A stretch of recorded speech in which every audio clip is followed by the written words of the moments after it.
Welcome to my channel. Hey everyone. In today's video, I'll show you how to set up your NETGEAR Orbi RBS50v2 AC3000 mesh Wi-Fi system with this complete step-by-step guide. We'll cover connecting the satellite to your Orbi router, syncing it properly, and optimizing your mesh network for seamless whole-home Wi-Fi coverage. Let's get started.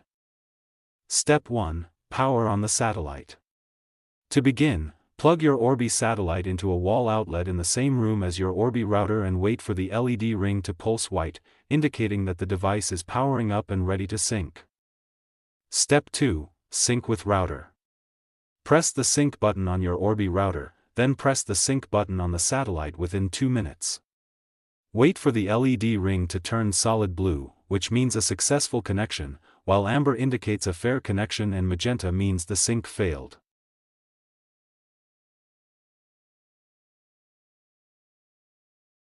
Step 3. Place the satellite. Once synced, move the satellite to a location halfway between your router and the area with weak Wi-Fi signal, ensuring it is placed in an open area away from walls, metal objects, and electronic interference for best performance. Step 4. Check LED indicators. After placement, check the LED ring color to confirm signal strength, where blue indicates a strong connection, amber shows moderate signal, and magenta means the satellite is too far and needs repositioning.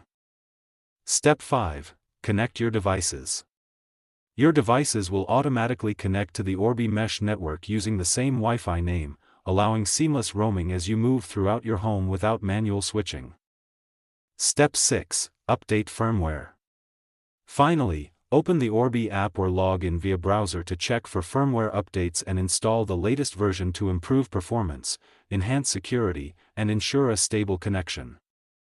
After setup, your NETGEAR Orbi RBS50v2 will deliver expanded coverage, eliminate dead zones, and provide fast, reliable AC3000 mesh Wi-Fi across your home. If you are unable to set up your NETGEAR Orbi RBS50v2, AC3000 mesh Wi-Fi or need our assistance, then you can reach us. Thanks for watching.